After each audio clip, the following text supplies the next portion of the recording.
Hello, everyone. So today we are having an enormously interesting interview with the full professor and PhD in sociology, and twice a Fulbright Fellow, who has a master of art, who is a master of arts in social ecology, a master of arts in psychology, a bachelor of arts in philosophy and religion, bachelor of arts in art, Donald Davis from the United States of America. So he is currently living in Pakistan. So we'll touch upon such topics as culture, education, and life in general, not only in Pakistan, but in those countries where Donald lived, such countries as Romania, Ukraine, the United States of America, and Tunisia. Mm-hmm. So also we'll discuss different researches on such topics as the comparative characteristics of the Appalachian Mountains and the Carpathian Mountains, and one more extraordinary topic, the problem of chestnut trees. But before we start, don't forget to subscribe to our channel, and please write it down who would like to see in our next interviews. So hi, Donald. I haven't seen you for ages. How is life, and how are you doing? Doing great, Mark. Good to see you. I think probably it's been several years since we were actually 10 years. Maybe 10 years since you visited Ukraine. Yes, mm-hmm. And since we were sitting we were having a good time in the London Club, in the English Club. Yeah? In Ivano-Frankivsk, right. Yeah. All right. Yeah, so the first question to you. So why did you decide to leave the US and stay in such an exotic and maybe a dangerous and not so safe, not such a safe country as Pakistan? The point is we always get to know some news about terrorism, about kidnapping in Pakistan. So how is the situation there now?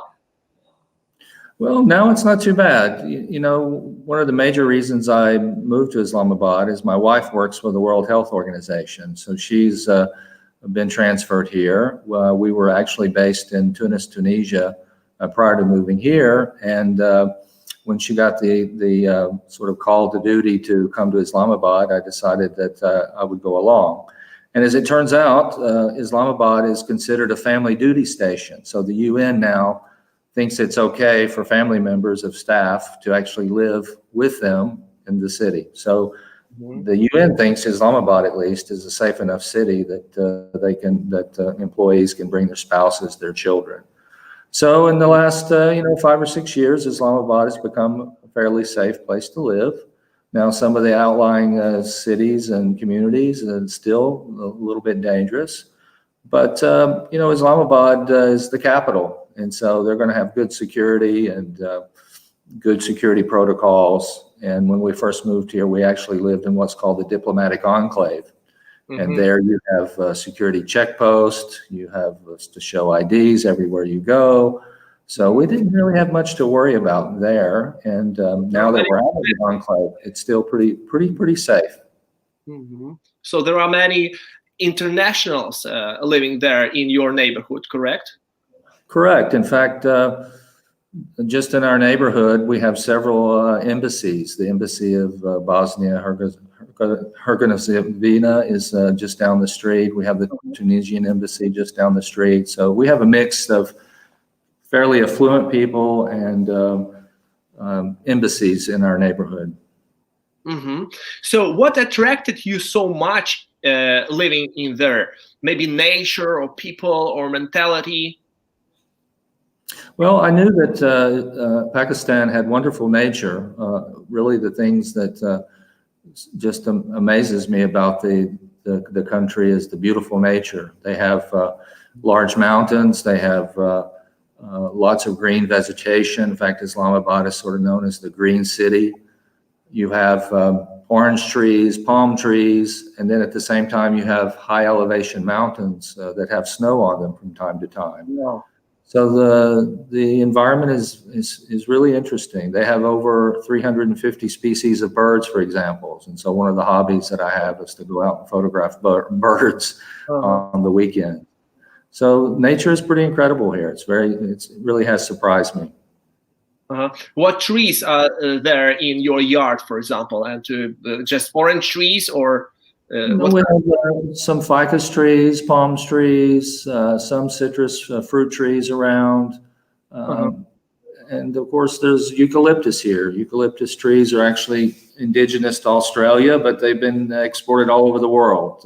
In temperate climates, you can find even eucalyptus trees in Tunisia. So this climate is suitable for this eucalyptus trees, yes, in Pakistan. Right. And it's mostly because it doesn't ever get below freezing. If it did, a lot of these different kind of tree species would not survive. But it seldom gets below freezing here in Islamabad. What about people and mentality of people in Pakistan? Are they friendly? Do they want to interact with you? How do they react when you? Because English is spoken, it's a very common language here. They can interact with you. You have the ability to communicate. They're very helpful. They always want to sort of assist you and be helpful. So they're friendly. They seem to care about what's going on in your life. And so it's a little different than Tunisia, although Tunisia people are wonderful there too, but you had a language barrier there because in Tunisia people just don't speak English that much.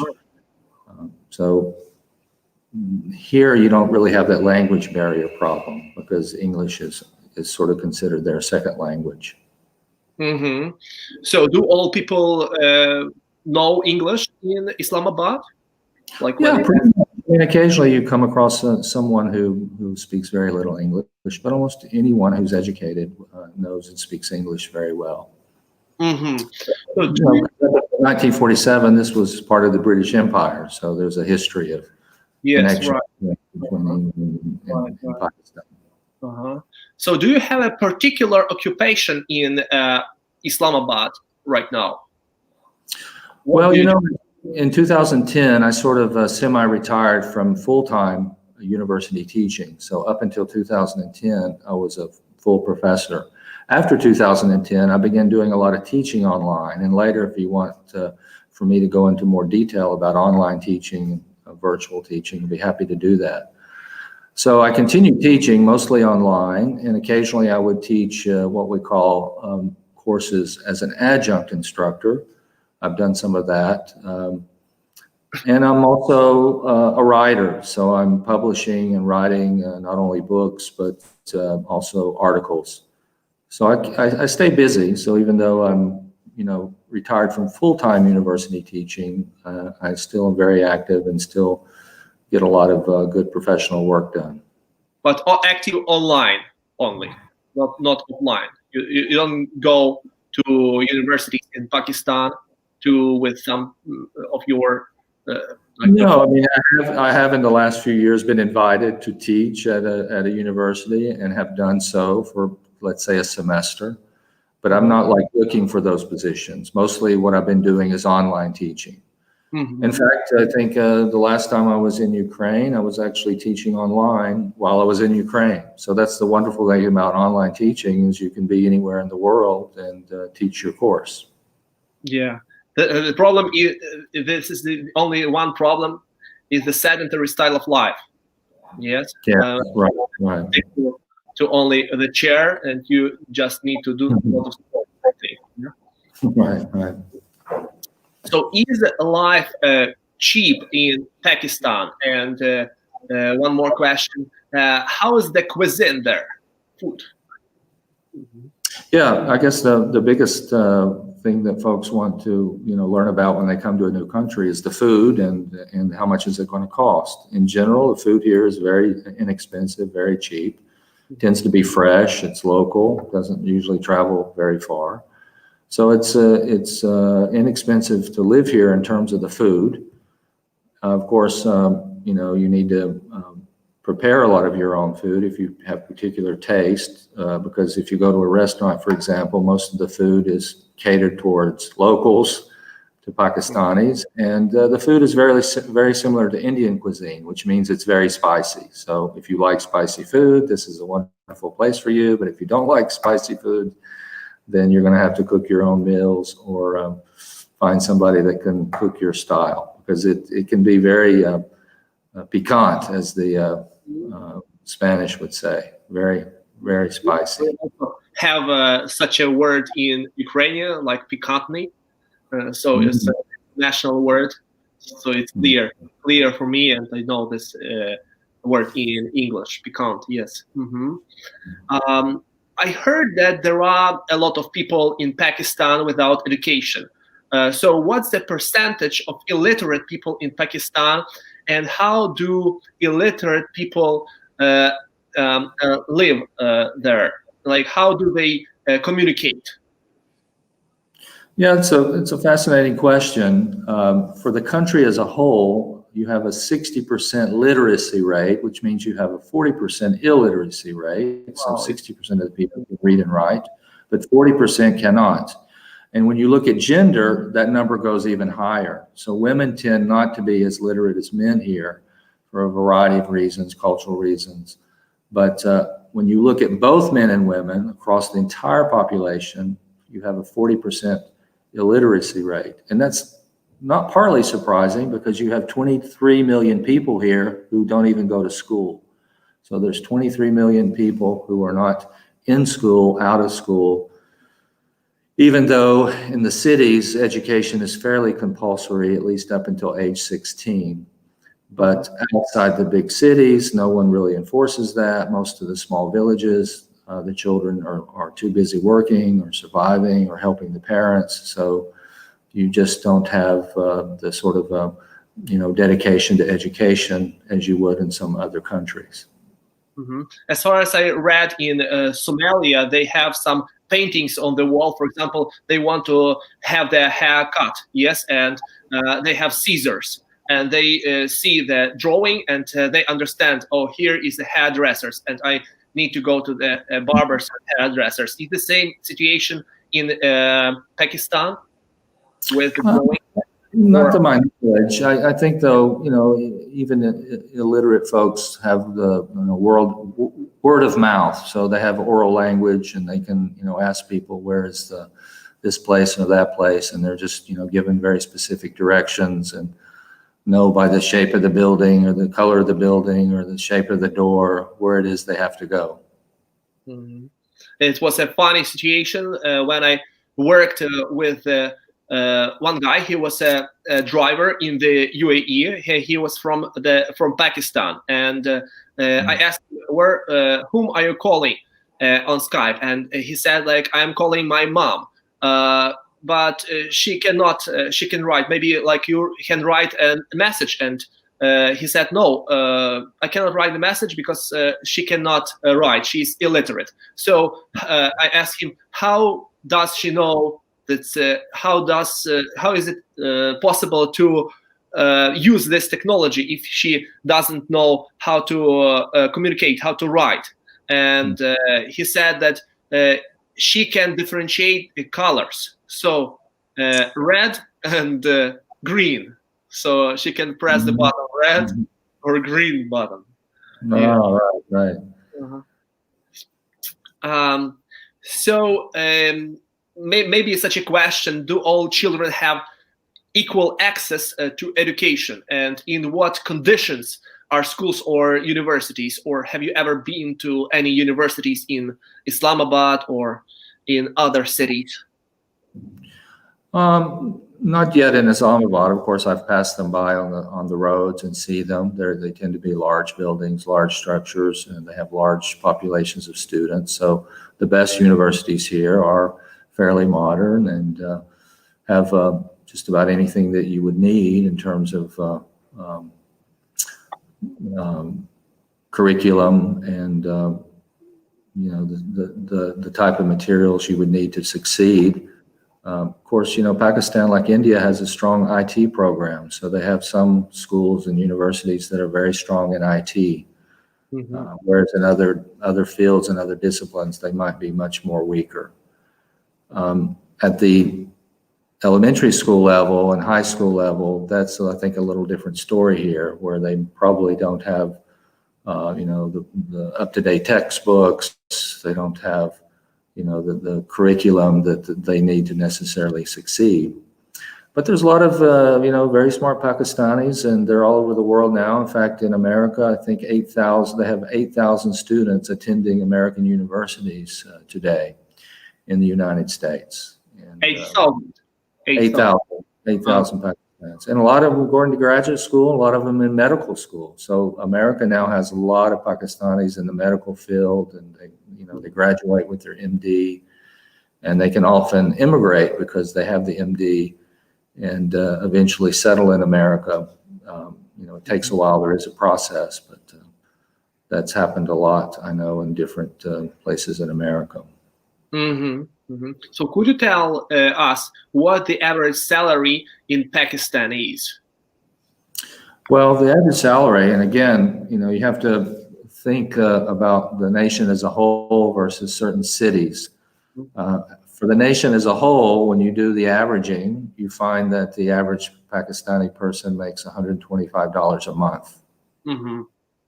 However, if you're looking in, you could be a veterinarian, for example, here in Islamabad, and my guess is, having visited a few vets here, they're probably making $1,000 or $1,500 a month. But they're in the big city, they have clientele, wealthy people with, expensive dogs, and therefore they're, making good money. In fact, I was just in a veterinary clinic the other day, and they had something like 10 or 15 staff people. So he was successful enough to have 10 or 15 people working under him, and very modern office space and very modern equipment. So, you find people here who are very wealthy, very fancy and expensive cars, but at the same time, you do see poverty. And you see a lot of people just, living on the poverty line, on the edge, and with very, very few material possessions. So it depends. Yes, it depends on its area. Yeah, I guess I just don't want to give you a blanket description of the whole country as if everyone is living this way. So yes, the average monthly salary is $125 a month, but that doesn't mean everyone's poor, because there's a lot of wealth here too. Yeah, sure. And once you told me that Pakistani English is heavily influenced by British. And what language do they speak? Do you have any problems communicating with them? No, as I said, they speak very good English here. English is probably their second language. It's taught in schools. They have the influence of being, former British colony. The language, though, that they mostly speak at home, and again, I'm generalizing because a lot of Pakistanis speak other languages, but Urdu is the most commonly spoken language, if it's not English. So Urdu is, it's similar to Hindi, but it's what they speak here in Pakistan. There are some similarities between Urdu and Hindi. But they also speak Pashtun here, so there's some local regional dialects and languages that they may speak. But in general, if you didn't speak English, you would need to speak Urdu in order to communicate with the local. What I noticed in Pakistani English, that they make some collective certain mistakes, like they are using, for example, the present continuous with the stative verbs. So, for example, you are wanting this cup of tea. As far as I know, even in the UK nowadays, there is a trend to use this present continuous with the stative verbs. You are liking me. It's like on the one hand, we have the influence from Pakistani and Indians, like in the UK, and on the other hand, we have a McDonaldization. Yes, in the emphasis they want to emphasis I'm loving it. Yeah, Right. the influence of this modern advertisements and emphasis when you want to do something. Yeah. Right. So some collectivists, and after if they use will all the time, and they couldn't understand why after if we shouldn't use will. That was what I noticed, like some collective mistakes. Mm-hmm. Well, here though, the influence I hear is mostly sort of the British vocabulary. Just to give you an example, everyone's now is talking about the COVID vaccine. And in America, we would say, have you gotten your shot yet? Have you gotten your shot? So we call it a shot when the needle goes into you. I've been given a vaccine, a shot. Injection. An injection. Whereas in England, they say jab. So you'll hear Pakistani news anchors talk about, this person got their jab today. So that's something that in America, a jab is more of aggressive. Usually it's like a stab with a knife. You jab someone, right? You don't really think of it. I know jab can be like jab, like hook jab. Can I say yes, this? Also in boxing. Yeah, in boxing, you also have that term. Yeah, so if you watch the weather here, another British thing that you will see when the weather forecaster, they don't use, when we say clouds, like the clouds are moving in, there's a lot of clouds moving over the state of Georgia. There is no plural for clouds in British English. So it's cloud, like cloud is, there's lots of cloud in the southeastern United States is how they would say it. Or they would say there's lots of cloud in Wales today. So for them, there's not a lot of individual clouds, but just one big cloud that smothers everything, right? They don't make that distinction. Whereas in America, we would make a distinction between clouds and cloud. Yeah. Or maybe fruits and fruit, or you still say fruit, like in American English. Yeah, you might hear fruits here some, but if you're talking about a bunch of different kinds of fruits, yeah, I don't know. I have to listen for that to see if they make that distinction or not. Okay. So, what cultural peculiarities of Pakistan shocked you the most when you came here, maybe, or when you faced some?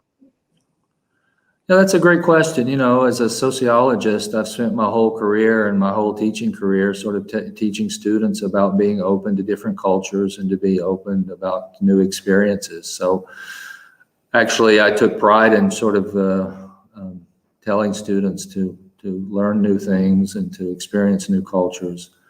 And I felt like my courses were successful if I were able to do that with my students. And of course, I've traveled to 38 different countries, so I've seen a lot of different things in my life. But when I came here, I didn't really think that the style of clothing would be so consistent. For example, 90% of the men wear this traditional costume called the shalwar kameez. So it's the long, sort of tunic-like shirt with the traditional pants. And it doesn't matter if you're wealthy or poor or middle class, that's what you wear. And that's your outfit. So if you walk anywhere in the street with Western style clothes, they immediately know you're not local. So you really feel different if you don't have that traditional, shalwar kameez outfit on. You're immediately identified as a foreigner. And it doesn't bother you necessarily, but when you go to other countries, you will, Tunis, for example, or Tunisia, you will see people, both local and foreign, wearing all different kinds of clothing. It's not that. Is it a sin or is it kind of tradition? Is it a sin? No, I think it's just tradition, and it's a way of showing identity. It is somewhat tied, I think, to religion, because on Fridays, almost everyone's wearing it. So even the businessmen on a Friday will have the shalwar kameez outfit on. So it is somewhat linked to religion and tradition. Mm-hmm. So I didn't expect that. I thought that there would be more Western influences in terms of dress and things like that. I see. And please, to close this topic, Pakistan, please name 3 advantages and 3 disadvantages of living in Pakistan. Advantages: inexpensive, beautiful nature. You have a lot of choices what to do in terms of different places to go. You can visit rural areas, go to the mountains, or you can go all the way down to the sea. Karachi is a coastal town, huge population of people, but it's on the coast. So you have a lot of different options here in terms of things to do. Disadvantages: the traffic is pretty horrendous. It's pretty difficult to navigate, especially for Americans, because we drive on the right side of the road, and here they drive on the left side of the road. Yeah. All of the cars have the steering columns on the right side of the car as opposed to the left side of the car in America. So not only do you have to get used to driving on the left side, you have to get used to driving in a different section of the car. And the same pedestrian area, yes?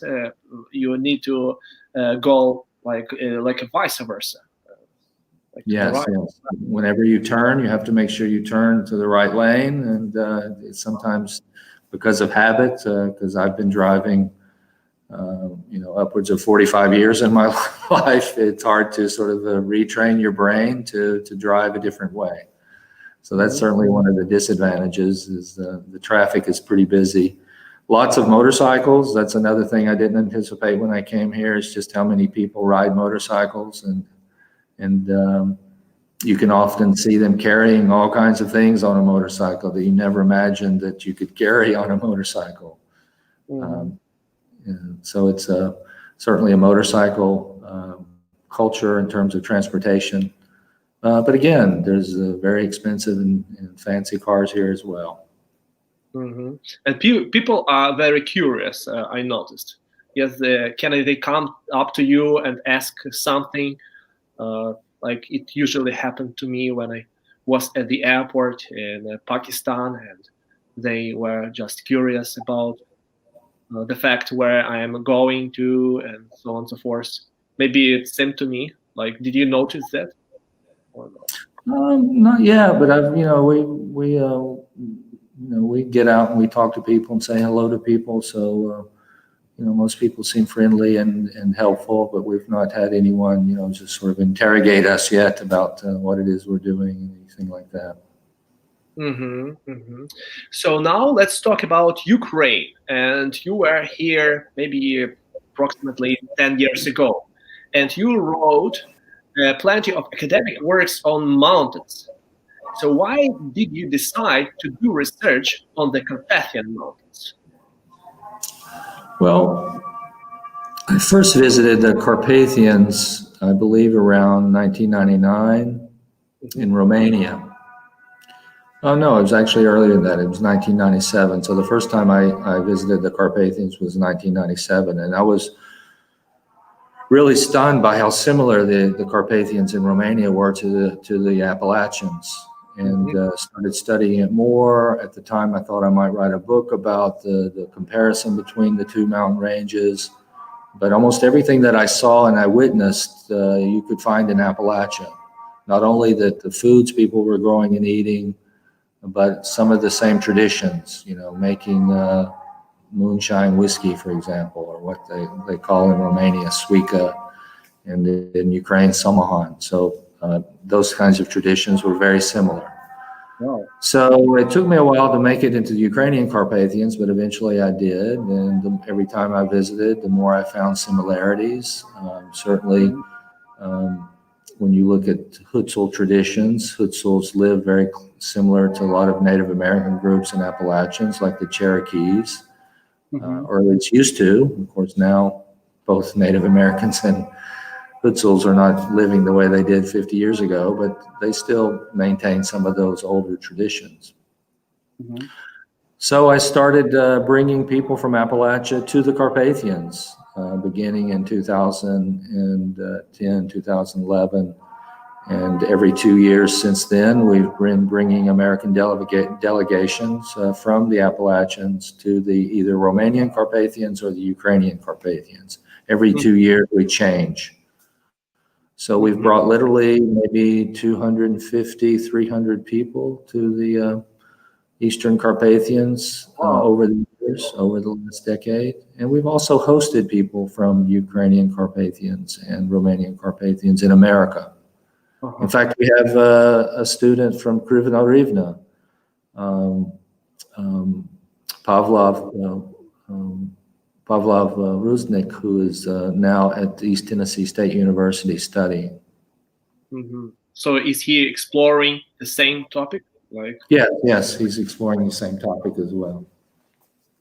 Cool. And did you explore this just the Guthul ethnic groups or like any other ethnic minorities who lived on the territory of Ukraine and on the mountainous area? Well, personally, I did do some research in Limki and Boyki and looked into their culture and traditions. So I was interested in really anyone who lived in the Carpathians, not just Gutsuls. Because I'm half a Lemko, so it's interesting for me to get to know something about, because you know that Lemko dialect is surviving, I would say that pretty rare. Lemko dialects, maybe 2 villages in Ukraine speak Lemko dialect. And there is a festival, if you know this Lemkivska Vatra, yes, this, in Poland, and of course in Ukraine. So Lemko people gather together and they have they sing different songs, they dance. So there is a tradition. Even there is a journal, the newspapers, for the big community in the United States of Lemko people, like in New York, in Chicago. So you lived. Oh, by the way, if to compare the Ukrainian Carpathians and Romanian Carpathians, what similarities? What are the similarities and what are the differences in their culture in our culture? Maybe you noticed. Well, when you get when you're at the border, let's say between the Ivano-Frankivsk Oblast and Maramuresh, around, and when you go down, let's say closer to Chernovtsi and then the border, it's very similar. In fact, you have Hutsuls, in Romania, and that's in the northern part of Romania. You have Hutsul communities. So not much differences along the border, but as you go further south and you get more other influences, there were lots of Germans who lived in Transylvania, for example, in the Carpathians at one time. And then, of course, you get lots more Romanians. Of course, the language then shifts and changes, so it's more Romanian. The mountains get a little taller as you go to the southern Carpathians, or what's sometimes called the Transylvania Alps. So you have more snow and more what we call alpine traditions, alpine skiing and things of that nature. But really, there's a lot of things that are similar, and certainly the subsistence culture part, the dependence upon timber, the dependence upon the agriculture, those kind of traditions are very similar. Do they have any markets where, like bazaars, where they sell different goods, different products, and, for example, like cheese or the same? You have the famous Kosev market. You have very similar markets like Kosev in Romania as well, where you can buy local crafts and locally produced products and things of that nature. Mhm. Of course, when Romania entered the EU, I think it was 2006, that changed things a little bit, because then they had to adhere to certain standards and certain bureaucratic norms, which influenced some of their agricultural production. So they had to become a little bit more modern. Although in the last few years, a lot of those rules and regulations have been ignored, so they're not necessarily as restrictive as they once were when they first joined the EU. Mhm. Mhm. I see. Okay, so let's switch gears and let's talk about another country. It's Tunisia. I noticed such a fact that a lot of Americans want to go to North Africa, mainly to Tunisia. Why is it so? Well, I think Tunisia has become very attractive, or actually all in North Africa has become very attractive, because they have sort of the best of both worlds. It's inexpensive, but they also have good accommodations and a lot of modern amenities. So the hotels usually have high standards. Usually have large airports to fly into. So you have a lot of the Western amenities that folks like, that Americans like, but it's also inexpensive as well. And of course, the climate's wonderful. You have a Mediterranean climate. It doesn't get too hot until August or so. And there's a lot of interesting culture there as well. For example, in Morocco, just to the west of Tunisia, you have this wonderful World Sacred Music Festival every year. And people come from all over the world for that. That's in the town of Fez. So that's very unique. There's no other sacred music festival like that in the entire world. So people love from America to go there. You have Four Season Hotel in Tunis now, 5-star hotel. In fact, down to the south of Tunis, there's actually a 6-star hotel that's recently opened down in what they call a date oasis. Tunisia is famous for its dates, and they need water in order to grow. The date palms need water, so you always have to have an oasis supplying the water in order to feed the date trees. So they have these wonderful date oasis, and they have the 6-star hotel right in the middle of the oasis, or as I guess the Brits say, oasis. So what did you do in Tunisia, and what surprised you the most in that country? In Tunisia, I think I did some consulting. I think I did one online course while I was there.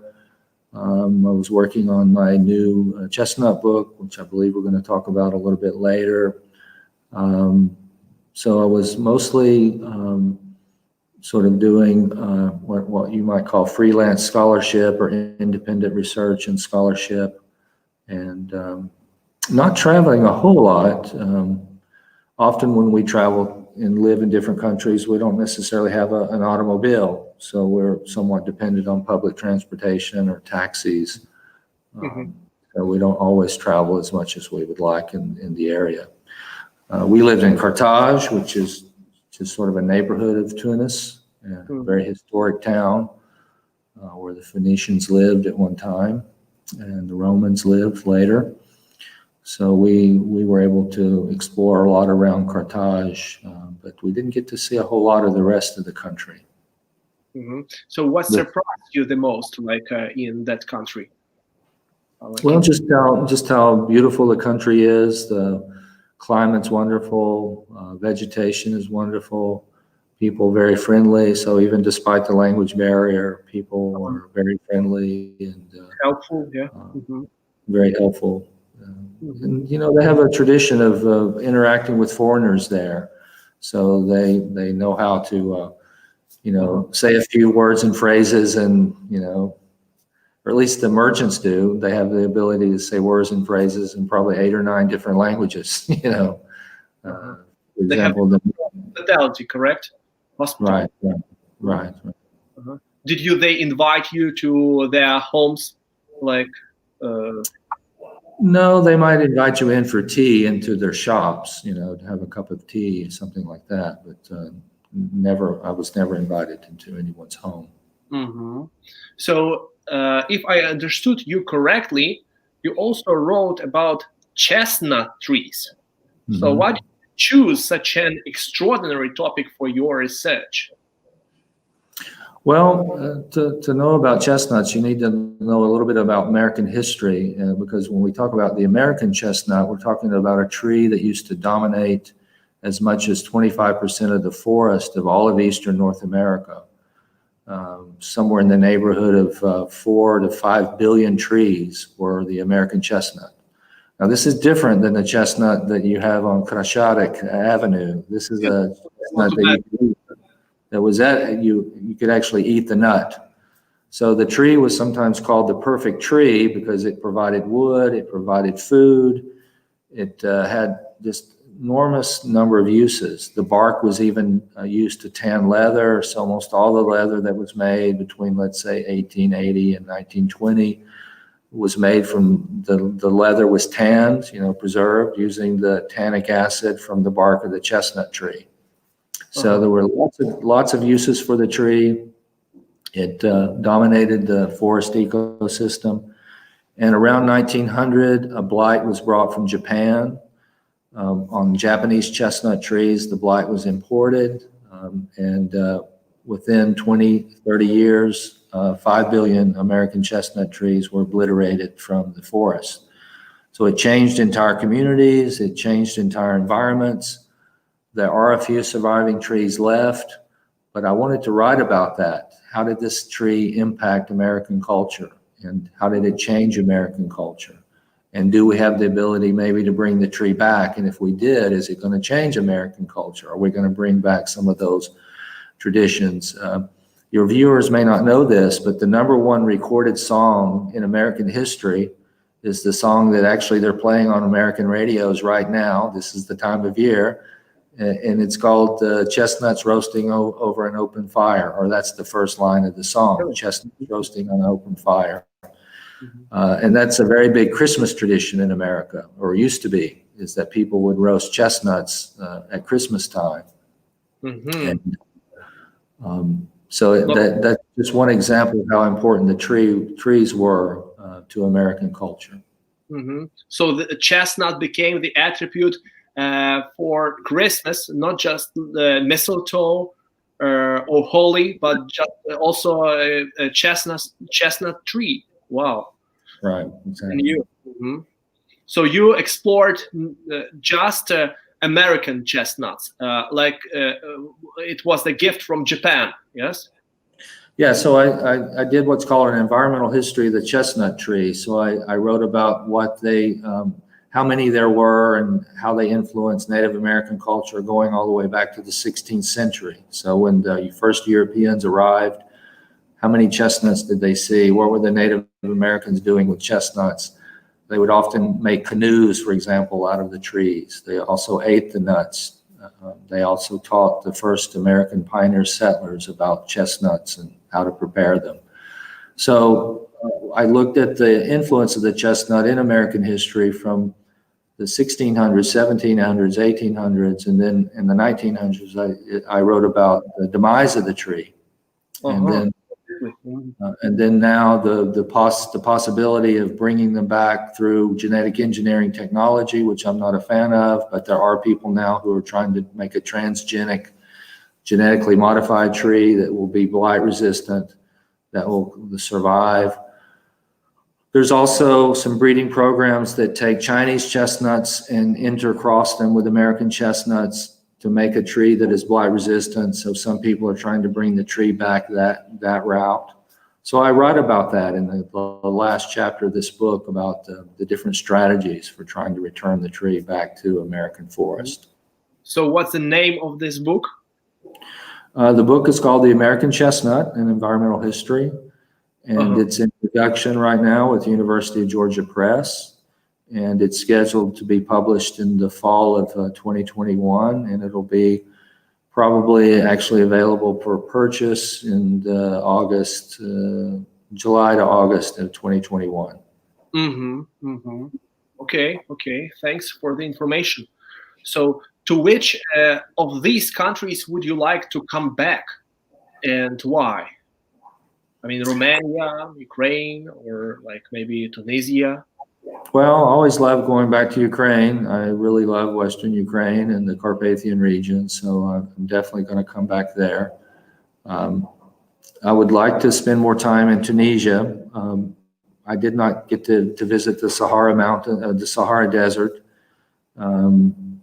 or the mountains of the north. So there are some mountains in Tunisia in the north, but I didn't go to the Sahara. So I'd like to go back and visit there.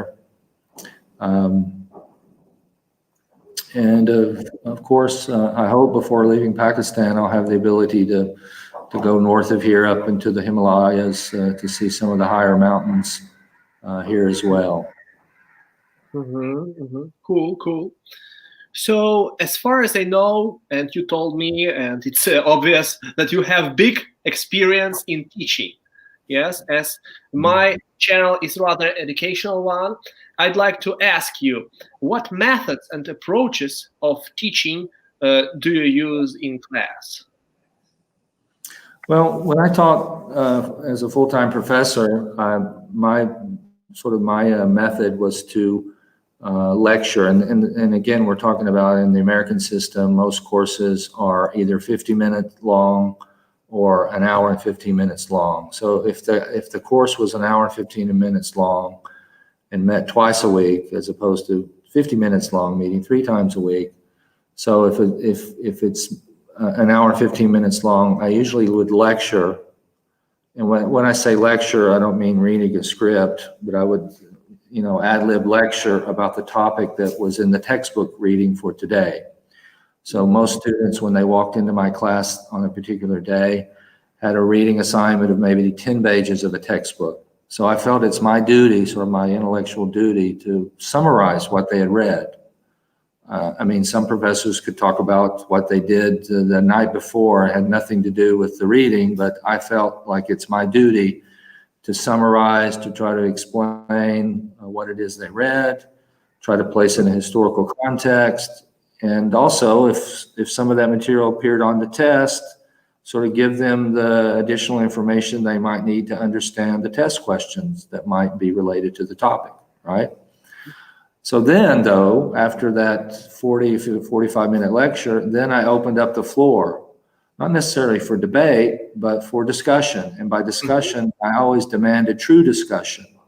So the students would ask me something, or they would just make a comment, or if they wanted to critique me or disagree with a point, I might say. That was what discussion is for. And sometimes if it's a political topic, the students might get into debates themselves without really me being involved. And my job, I thought, was to be the moderator. So discussion was really discussion. And in order to make sure that discussion occurred in my class, I would even give students what I called participation points. So you actually were given points for discussing. And that doesn't mean that I was, counting words, and for every, 10 words that they said in discussion, they would get a point. No, they had to show that the discussion was meaningful, relevant to topic, that they were adding knowledge to the classroom experience. So they got a grade for these, for participating in the class in that way. And do you mean that you do it online or offline? Well, that was when I was teaching live classes. So what we call face-to-face courses. That's now online. I had the same sort of a strategy. We would have, virtual discussions. And what's interesting is that, well, let's go back to the face-to-face example. In a live face-to-face course, often what would happen, let's say I have a student of 30, if I have a classroom of 30 students, every week you would get the same 5 or 10 students discussing. And it was sometimes hard to get the shy student to participate. What's interesting online, those kinds of barriers between extroverted students and introverted students tend to go away. Yeah. Because the introverted students often, can write or type and communicate as good as anyone, and they're not as shy, so they jump in. So I would get more participation online in discussion than I would in live face-to-face courses. Kind of paradox, yeah. It's a paradox, exactly. In my view, like how do I imagine an American professor in university? So not like in our universities when they read from the paper, yes, but real American professors, they walk along the rows, they ask, they try to involve students to participate. Do you mean that like a vivid conversation, live conversation? Yes. Yes. Yeah, and my class was sort of a hybrid of that. Like I said, I didn't read notes or didn't read a lecture, but I did feel like there's certain topics that had to be covered. So I'm standing at the front of the room. So occasionally I would wander back and forth as I'm lecturing, but I'm mostly in the front of the room. But then once that ends and that we're doing true discussion, then I might wander among the rows, and I'm literally calling on students using their names, for example. I have a question from myself, and it's really interesting for me. So, how do you deal with mistakes when you see that, like a student made a mistake? Do you correct him or her at once, or could you describe your actions? If by mistake, do you mean making a verbal mistake during discussion in the class, or do you mean making a mistake in a written essay? In written essay, it's clear that you edit those mistakes and you correct them. Yes, but I mean in conversation, in interacting. What do you usually do? That's a great question, because it's important that you don't belittle a person or make them feel embarrassed about what they don't know. But if they did say something that is incorrect, they have to know what the correct term was or expression was, so on and so forth. So, you would just correct them, but do it in such a way that it doesn't make them feel small or, like they were ignorant or stupid. And in fact, I think Romania's had to deal with this now that they're part of the EU, that it's actually sort of against the rules to discuss student performance openly. Like you can't discuss grades. You can't even say a student made this grade in front of other students. It's against, university protocols. Grades are considered confidential. So if a student's mom and dad calls you up and says, "How did little Johnny do on the test last week?" you have to say, "It's confidential. I cannot tell you." Wow. So you have to be very, very careful about those kinds of things in classrooms anymore. When I first taught in Romania, it's common to put all the grades on the door of your office, and they can see what they did on the test. That's illegal in America. Now I understand. I was talking to a Romanian professor a few months ago, and now it's become illegal, or it's against university protocol to do it even now in Romania. So they are also moving towards that more confidentiality position of the United States, or it looks that way anyway. Yeah, I'm always hesitating about that, and how to not to jump on them, yes, and to and to make them embarrassed, like you said, but maybe to re-ask them, to paraphrase the sentence correctly. Do you mean that? Maybe Right. I don't know, but for some students do not realize it even. They could just think that you just paraphrased their words. So it's always this issue is still open for me, like how to deal with some mistakes. Yes. So what do you think of learning English online? And what's the difference? Is it beneficial, what do you think, to learn English in such a format? Or it's better to study English in person, like to teach English in person? What do you think? What is the best approach? Which is the best approach?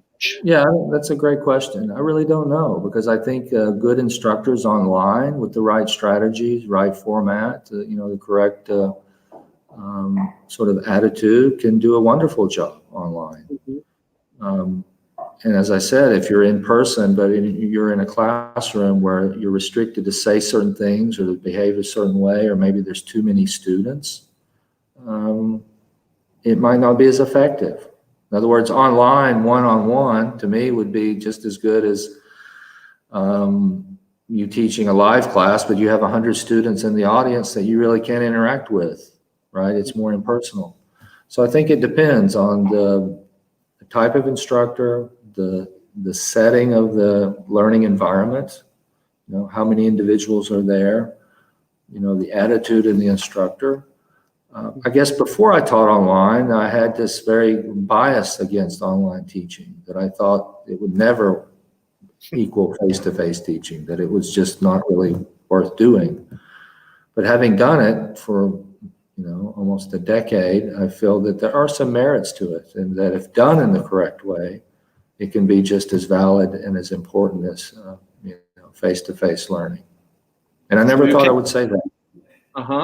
You can't imagine your life without online teaching now, and you just how to say, adjusted to this, yes, to this. Yeah. And what I talked to my friends, so like maybe a year ago, he was about offline teaching in person. So what are you talking about, like Mark, with your bots, with your virtual students? Yes, it's not. I need to shake a hand. I need to physical presence, and so on and so forth. And we spoke different languages with him. But after that, when the lockdown happened and this problems with the coronavirus, he is doomed to teaching online. And nowadays he can't imagine his life without online teaching, like literally. And what about like some offline classes? And he says, now I reject those students who want to come to me, to my place offline. I'm about online teaching. Yeah.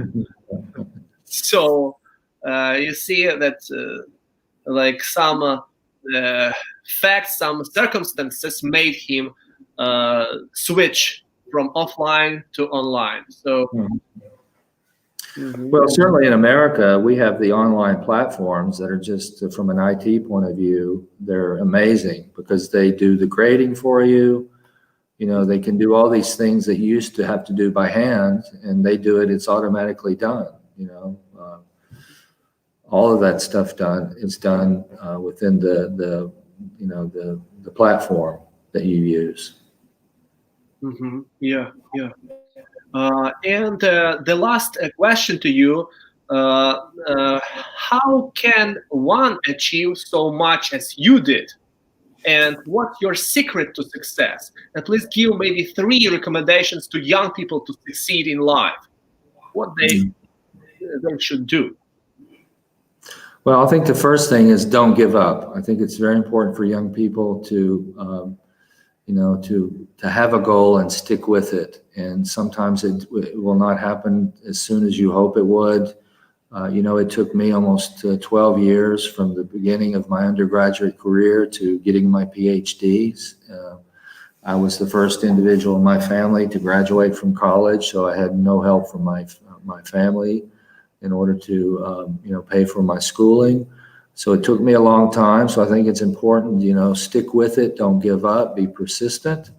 I think it's also important to be flexible. Notice that I have different degrees in different fields, and even though there is sort of a common theme in all the different degrees that I've completed, I didn't mind going from philosophy and religion, to sociology. So, you be flexible. Just because you have an undergraduate degree in one field doesn't mean you can't shift and have a master's degree or a PhD in another field. Mm-hmm. And then I think finally, it's very important to really do what you love, like pick a discipline or a field that it really is meaningful to you. Don't get into something that bores you or is too tedious, or it's not sort of worth getting out into bed in the morning and doing. It's something that you're passionate about. And you're not always going to find, the perfect career that makes you passionate 24/7, but, do make sure that you go into an area, to a field that really, what we say in America, pushes your buttons. It makes life meaningful. It makes you want to get out of bed in the morning and go and do it. Mm-hmm.